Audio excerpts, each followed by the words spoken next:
Dieu te laissera toujours gérer ce que tu connais. Mais lui, il gère ce que tu ne connais pas. Alors ne l'oblige pas à agir quand ce n'est pas encore le temps. Tant que tu n'apprends pas à laisser Dieu faire, Dieu te laissera toujours faire jusqu'à ce que tu comprennes qu'il n'est pas obligé de composer avec toi. Alors que ta foi ne s'appuie pas sur les ressentis, émotions et sentiments, mais sur ce que Dieu dit, sa parole. Car il est impossible pour un réfugié de se retrouver à la royauté. Car Dieu ne se trouve pas à la parole, mais plutôt dans sa parole.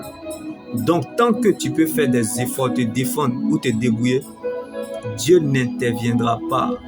Car le règne de Dieu descend toujours dans la vie de celui qui fait porter à Dieu sa couronne. Car la royauté ne se vit pas à l'extérieur, mais plutôt à l'intérieur du royaume, dans sa parole. Alors, attache-toi à ce que tu crois, à la parole de Dieu. Ne baisse jamais les bras et tu verras dans le temps que Dieu veille sur ses promesses et agit avec sagesse.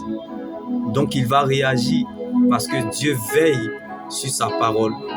Donc, comme il n'agit pas comme un homme, tu auras l'impression que Dieu est un plaisantin.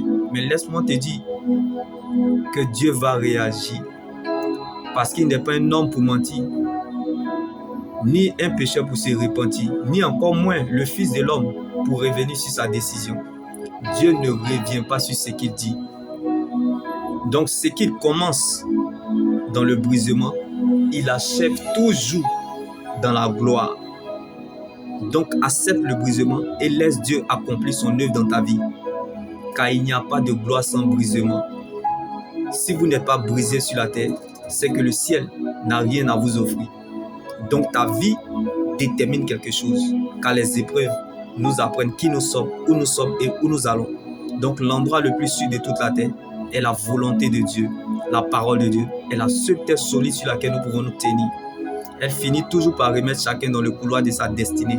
Parfois, nous n'avons aucune idée de l'endroit où la parole de Dieu nous mène, mais nous la laissons faire.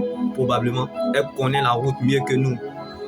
Je ne sais pas si l'espérance en la parole de Dieu fait vivre, mais moi, elle m'empêche de mourir sur la route de la vie éternelle. Je peux tomber, trébucher, même les yeux fermés, mais à cause de la parole de Dieu, je continuerai toujours à avancer vers la direction du ciel, car c'est là ma finalité.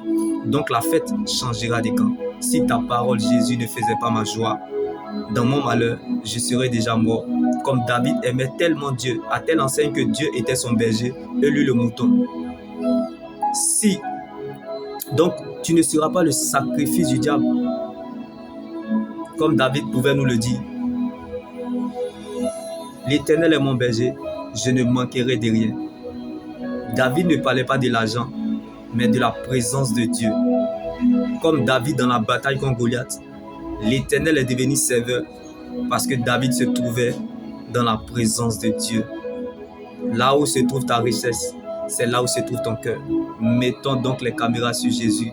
Là où est ta foi est ta victoire, mais là où est ton ignorance sera bel et bien ta défaite. Comme beaucoup de chrétiens vivent dans la défaite parce que Dieu n'est plus leur priorité. Si Dieu n'est pas à la première place dans ton cœur, pourquoi tu veux qu'il te mette à la première place dans la sienne? Celui qui tiendra compte de Dieu dans sa vie, Dieu tiendra compte de lui dans la sienne. Si tu veux avoir la vie que tu rêves, commence à vivre la vie de celui qui détient cette vie-là, Jésus-Christ. Donc s'inquiéter paraît arrogant, c'est de l'orgueil selon Dieu.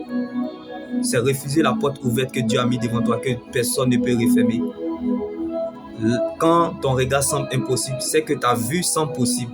Là où tout est compliqué, Jésus-Christ est impliqué. Alors apprécie ce que Dieu t'a donné. Car désespérer, c'est refuser la vie que Dieu vous donne.